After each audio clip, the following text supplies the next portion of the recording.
Bear Grylls এই একটা নামেই যথেষ্ট। নামটা শুনলেই চোখের সামনে ভেসে ওঠে দুর্গম জঙ্গল, উত্তপ্ত মরুভূমি, বরফে ঢাকা পাহাড় আর প্রকৃতির সঙ্গে মানুষের টিকে থাকার এক চরম লড়াই। আমরা অবাক হয়ে দেখেছি একজন মানুষ কিভাবে পাহাড় থেকে লাফিয়ে পড়ছে, পোকামাকড় খাচ্ছে, এমনকি হরিণের কাছে হৃৎপিণ্ড চিবিয়ে খাচ্ছে শুধুমাত্র বেঁচে থাকার জন্য। কিন্তু ঠান্ডা মাথায় একবারও কি ভেবে দেখেছেন টিভির পর্দায় দেখানো এই অবিশ্বাস্য দৃশ্যগুলো কতটা আসল? আমরা যাকে একজন অপরাজেয় সার্ভাইভার হিসেবে চিনি, তার পিছনের গল্পটা যদি অন্যরকম হয়, যদি বলি এর অনেকটাই সাজানো। চলুন আজ তাহলে ম্যান ভার্সেস ওয়াইল্ড এর পেছনের সেই রহস্যরই পর্দাফাশ করা যাক। কোনটা সত্য আর কোনটা ক্যামেরার কাজ সাজাই, সবকিছু জানার পর আপনি হয়তো চমকেই যাবেন। শোটা আসল না নকল সেই আলোচনায় যাওয়ার আগে চলুন মানুষটাকে একটু চিনে নেওয়া যাক। এডওয়ার্ড মাইকেল গ্রিলস ওরফে বেয়ার শুধু একজন টিভি শো এর হোস্ট নন, তার নিজের জীবনটাই একটা আস্ত অ্যাডভেঞ্চার। ছোটবেলায় বাবার কাছে শিখেছেন ক্লাইম্বিং আর সেইলিং, আর বড় হয়ে যোগ দেন ব্রিটিশ স্পেশাল ফোর্স SAS-এ, যেখানে তিনি কঠিন পরিবেশে টিকে থাকার প্রশিক্ষণ নেন। কিন্তু 1996 সালে জাম্বিয়ায় এক প্যারাশুট দুর্ঘটনায় তার জীবন প্রায় থেমেই যাচ্ছিল। 16,000 ফুট উপর থেকে লাফ দেওয়ার পর প্যারাশুট ছেড়ে যাওয়ায় তিনি মাটিতে আছড়ে পড়েন। দুর্ঘটনায় তার শির দ্বারায় 3টি হাড় ভেঙে যায়। ডাক্তাররা তো বলেই দিয়েছিলেন তিনি হয়তো আর কোনোদিনই হাঁটতে পারবেন না, কিন্তু বেয়ার হার মানার লোক ছিলেন না। অবিশ্বাস্য মনের জোর আর লম্বা রিহ্যাবের পর তিনি শুধু হেঁটেই দেখেননি, মাত্র 18 মাস পরেই তার ছোটবেলার স্বপ্ন মাউন্ট এভারেস্ট জয় করে ফেলেন। আর এই অবিশ্বাস্য কামব্যাকেরই গল্পটা ডিসকভারি চ্যানেলের চোখে পড়ে যায়। 2006 সালে শুরু হয় ম্যান ভার্সেস ওয়াইল্ড, যা যুক্তরাজ্যের বন সার্ভাইভার এবং অন্য কিছু জায়গায় আলটিমেট সার্ভাইভার নামেও পরিচিত। বাকিটা যেমনটা বলা হয় ইতিহাস। বেয়ার গ্রিলস রাতারাতি কোটি কোটি মানুষের কাছে অনুপ্রেরণা আর সার্ভাইভালের শেষ কথা হয়ে ওঠেন। ম্যান ভার্সেস ওয়াইল্ড যখন জনপ্রিয়তার চরম পর্যায়ে, ঠিক তখনই শো এর সত্যতা নিয়ে প্রথম গুঞ্জন শুরু হয়। 2007 সালে অনুষ্ঠানের একজন উপদেষ্টা কিছু গোপন তথ্য ফাঁস করে দেন। তিনি দাবি করেন দর্শকরা পর্দায় যা দেখেছেন তার সবটা সত্য নয়। এই অভিযোগগুলো আগুনের মতো ছড়িয়ে পড়ে আর ভক্তদের মধ্যে শুরু হয় তুমুল আলোচনা। সবচেয়ে বড় অভিযোগটা ছিল ক্যালিফোর্নিয়ায় সিয়েরা নেভাদা পর্বতমালার একটি পর্ব নিয়ে, যেখানে দেখানো হয় বেয়ার কনকনে ঠান্ডার মধ্যে একটা গাছের নিচে রাত কাটাচ্ছিলেন। কিন্তু পরে জানা যায় শুটিং শেষ করে তিনি আর তার ক্রুরা নাকি কাছের এক মোটেলে আরাম করে রাত কাটিয়েছিলেন। খবরটা ফ্যানদের জন্য একটা বড় ধাক্কা ছিল। যে মানুষটাকে তারা প্রকৃতির সঙ্গে একা লড়তে দেখেছেন, তিনি কি তাহলে শট নিয়েই নরম বিছানায় ঘুমাতে চলে যান? ব্যাস, এই একটা প্রশ্নে ম্যান ভার্সেস ওয়াইল্ডের বিশ্বাসযোগ্যতার দেওয়ালে প্রথম বড় ধাক্কাটা দেয়। বিতর্ক শুরু হতেই সাংবাদিকরা আরও গভীরে খোঁড়াখুড়ি শুরু করেন এবং একের পর এক চাঞ্চল্যকর তথ্য বেরিয়ে আসতে থাকে। চলুন সবচেয়ে বড় অভিযোগগুলো এক এক করে দেখা যাক। শো এর মূল আকর্ষণই ছিল যে বেয়ার গ্রিলস একা। পর্বের শুরুতে বলাও হতো যে একটা ক্যামেরা টিম শুধু তাকে অনুসরণ করে, কোনো সাহায্য করে না। কিন্তু আসল গল্পটা ছিল বেয়ার কখনো একা থাকতেন না। তার সাথে থাকতো ক্যামেরাম্যান, সাউন্ড ইঞ্জিনিয়ার, নিরাপত্তা বিশেষজ্ঞ এবং সার্ভাইভাল কনসালটেন্টদের একটি বিশাল দল। পরে ডিসকভারি চ্যানেলও স্বীকার করে যে বেয়ার যে ধরনের স্টান্ট করেন সেখানে নিরাপত্তার জন্য একটা টিম রাখা জরুরি ছিল। যুক্তিটা ঠিকই ছিল, কিন্তু বিষয়টা দর্শকদের কাছে পরিষ্কার করে না বলায় অনেকটাই নিজেদের প্রতারিত মনে করেছিলেন। অনেক দৃশ্যকে আরও নাটকীয় করার জন্য কৃত্রিমভাবে তৈরি করা হয়েছিল।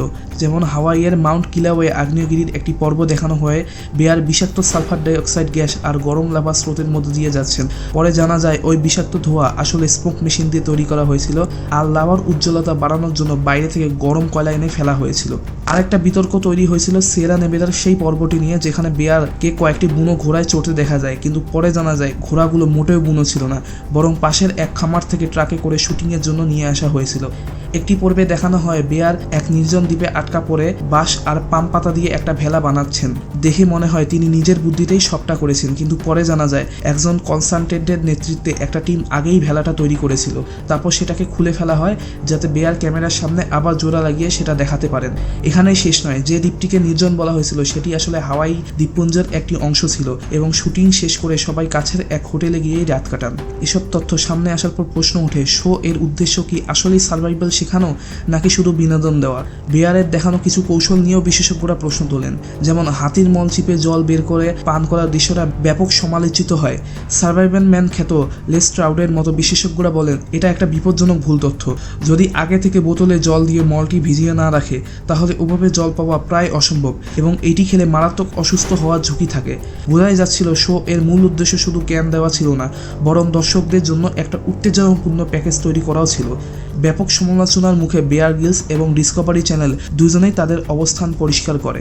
বেয়ার স্বীকার করেন যে শোটি যেভাবে দেখানো হয়েছিল তাতে কিছু দর্শক বিভ্রান্ত হতে পারেন এবং তিনি এর জন্য দুঃখ প্রকাশ করেন। তিনি ব্যাখ্যা করেন যে প্রতিটি পর্ব আসলে একটা ওয়ার্স্ট কেস সিনারিওর গাইডলাইন, অর্থাৎ যদি আপনি কখনো এমন ভয়ঙ্কর পরিস্থিতিতে পড়েন তখন কি করে বাঁচবেন সেটাই তিনি দেখিয়েছিলেন।